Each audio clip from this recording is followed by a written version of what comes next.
கட்சி வேலை அண்ணாமலை சாட்டையால அடிச்சிருக்காங்க. உங்களுக்கு இன்னைக்கு சண்டே வேலை இருக்கா இல்லையா? உங்களுக்கு இன்னைக்கு சண்டே வேலை இருக்கா இல்லையா?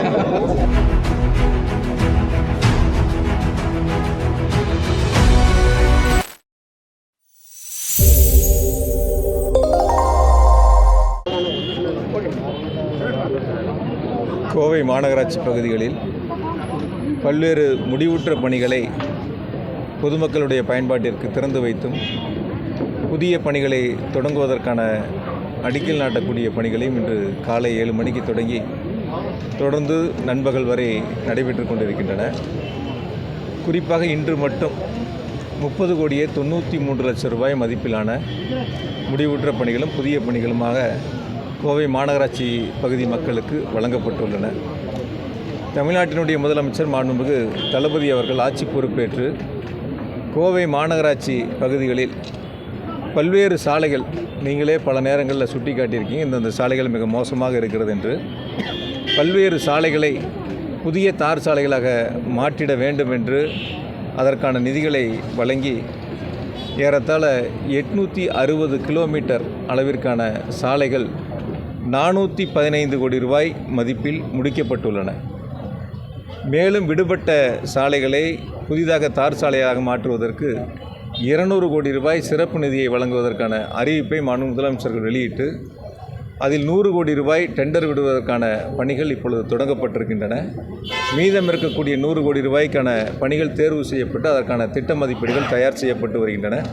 விரைவில் அதற்கான ஒப்பந்த புள்ளிகள் கோரப்பட்டவுடன் அந்த தார் சாலை அமைக்கக்கூடிய பணிகளும் விரைவாக தொடங்க இருக்கின்றோம். எனவே கோவை மாநகராட்சியினுடைய வளர்ச்சி என்பது மாண்புமிகு முதலமைச்சர் தளபதி அவருடைய வழிகாட்டுதலின்படி அவர்கள் வழங்கிய சிறப்பு நிதியின் மூலமாக தார் சாலைகள் அமைப்பது உள்ளிட்ட பல்வேறு பணிகள் மிக சிறப்பாக நடைபெற்று கொண்டிருக்கின்றன. இன்னும் தேவையான நிதிகளை மாண்புமிகு முதலமைச்சர்கள் வழங்குவதற்கு தயாராக இருக்கின்றார். இன்றைக்கி மட்டும் 30,93 லட்சம் ரூபாய் மதிப்பிலான பணிகள் முடிந்த பணிகள் பொதுமக்களுடைய பயன்பாட்டுக்கு திறந்து வைக்கப்பட்டுள்ளது. புதிய பணிகள் அடிக்கல் நாட்டப்பட்டிருக்கின்றன. நீங்கள் நிறையா நேரங்களில் கேட்பீங்க சாலைகள் அமைப்பது. சில நேரங்களில் கூட சாலைகளை பற்றி பொதுவெளியில் சில அரசியல் கட்சிகள் சொல்லக்கூடிய கருத்துக்களையும் நீங்கள் சில நேரங்களில் கேள்விகளாக கேட்டிருக்கிறீங்க. 860 கிலோமீட்டர் இது வரைக்கும் 415 கோடி ரூபாய் மதிப்பிலான சாலைகள் கோவை மாநகராட்சியில் அமைக்கப்பட்டுள்ளன. கூடுதலாக இப்பொழுது 200 கோடி ரூபாய் அமைப்பதற்கான நிதிகளை மாண்புமிகு முதலமைச்சர்கள் வழங்கியிருக்காங்க. அதாவது கோவை மாநகராட்சியினுடைய வரலாற்றில் 3.5 ஆண்டுகளில் இவ்வளவு பெரிய நிதிகள் சாலை அமைப்பதற்கு மட்டும் ஒதுக்கீடு செய்யப்பட்டு இவ்வளவு கிலோமீட்டர் நீளம் சாலைகள் அமைக்கப்பட்டது இதுவே வரலாற்றில் முதல் முறை. நீங்கள் வேணால் வரலாறு எடுத்து பாருங்கள். எந்த காலகட்டத்திலையும் இவ்வளவு நிதிகள் கொடுத்ததில்லை சாலை அமைப்பதற்கு. இத்தனை கிலோமீட்டர் அளவிற்கு இந்த 3.5 ஆண்டுகள் அமைக்கப்பட்டதைப் போல கடந்த காலங்களில் எப்பொழுதும் அது அமைக்கப்படவில்லை.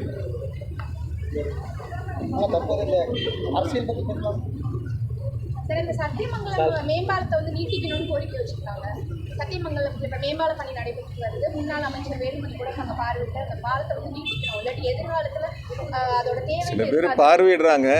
ஆட்சி நடக்கிறது திராவிட மாடல் அரசு. தமிழ்நாட்டினுடைய முதலமைச்சர் அவர்கள் எங்கெங்கே தேவை என்பதை குறிப்பாக நீங்கள் பார்த்தீங்கன்னா அவினாசி சாலை இருக்கக்கூடிய பாலையை அந்த பாலத்தை வணிக பெருமக்கள் அங்கே இருக்கக்கூடிய பொதுமக்கள் எல்லாம் அந்த பாலத்தை நீட்டிக்க வேண்டும் என்று கோரிக்கை வைத்தாலும் மாண்புமிகு முதலமைச்சர்கள் கடைசி முறை கோவைக்கு வருகை இருந்த பொழுது கடந்த சில தினங்களுக்கு முன்பாக கோவை வருகை இருந்தபோது அதற்கான பால் நீட்டிப்புக்கான அறிவிப்புகளை வெளியிட்டு அதற்கான திட்ட மதிப்பீடுகள் தயார் செய்யப்பட்டு அந்த பணிகளையும் தொடங்க இருக்கின்றோம். எனவே எங்கே கோவைக்கு தேவை என்பதை அரசு கூர்ந்து கண்காணித்து பொதுமக்களுடைய கோரிக்கையை மிக சிறப்பாக நிறைவேற்றி வருகிறது. அந்த வகையில் தேவையான முழுவதையும் அரசு செய்வதற்கு தயாராக இருக்கிறது. புதிய பணிகளை எப்போ முடியும் எது சார்? இல்லை, இப்போ தொடங்கி இருக்கிற பணிகள் ஒவ்வொரு பணிகளும் ஒவ்வொரு மாதிரி இருக்கும். சிலதெல்லாம் பார்த்தீங்கன்னா 3 கோடி ரூபாய்க்கு தொடங்கியிருக்கிறோம். சிலது 60 லட்சங்களுக்கு தொடங்கியிருக்கிறோம். 60 லட்சம் தொடங்கலாம் 2 மாதத்தில் முடியும். 3 கோடிக்கு தொடங்கினதெல்லாம் 4 மாதம் 5 மாதங்களாகும். குறிப்பிட்ட காலத்துக்குள் அனைத்து பணிகளும் முழுமையாக முடிக்கப்படும். மேடம் கேட்ட கேள்வியை பொறுத்த வரைக்கும் எந்த சாலை பணிகளாக இருந்தாலும் சரி, மேம்பால பணிகளாக இருந்தாலும் சரி, பாதாள சாக்கடை திட்ட பணிகளாக இருந்தாலும் சரி, தெருவிளக்குகளாக இருந்தாலும் சரி, முழுமையாக நிறைவேற்றி வருகிறது அரசு. அதனால் ஒவ்வொருவருடைய கோரிக்கையை எதிர்க்கட்சி சட்டமன்ற உறுப்பினர் என்று பார்ப்பதில்லை. நீங்கள் பிஜேபியினுடைய சட்டமன்ற உறுப்பினர் அரசு நிகழ்ச்சியில் மாண்புமிகு முதலமைச்சரிடத்தில் வைத்த கோரிக்கைகள், அவர்கள் கோரிக்கை வைப்பதற்கு முன்பாகவே மாண்புமிகு முதலமைச்சர் அவர்கள் அந்த திட்டத்தை அறிவித்து அதற்கான நிதிகளை வழங்கிவிட்டார்கள். அவங்க நன்றி தான் சொன்னாங்க மேடையில். முதலமைச்சர்கிட்ட கொடுக்கும்போது என்ன சொன்னாங்கன்னு கேட்டிங்கன்னா, நான் கோரிக்கை வைக்கலான்னு எடுத்துக்கிட்டு வந்தேன், நீங்கள் அறிவிப்பு வெளியிட்டுட்டீங்க, அதனால் நன்றி அப்படின்னு சொல்லி தான் அந்த கடிதங்களை முதலமைச்சருடைய கையில் வழங்கினாங்க. அதனால் அரசை பொறுத்த வரைக்கும் முதலமைச்சரை பொறுத்தவரை கோவை மாவட்டத்தினுடைய வளர்ச்சியில், மாநகராட்சியினுடைய வளர்ச்சியில் தனி கவனம் செலுத்தி வருகிறாங்க. இன்னொரு சிறப்பு செய்தி உங்களுக்கு சொல்லணும்னா, அறிவிப்பாக மட்டும் முதலமைச்சர்கள் பார்க்காம தொடர்ந்து அதை கண்காணித்து வருகின்றார்கள். அந்த பணியினுடைய செயல்பாடுகளை கடந்த முறை ஈரோடு வந்த பொழுது கூட, கடந்த வாரத்தில் விமான நிலையத்தில் மாவட்ட ஆட்சித்தலைவர் அவர்களையும் மாநகராட்சியினுடைய ஆணையர் அவர்களையும் அழைத்து நானும் அங்கே இருந்தேன்.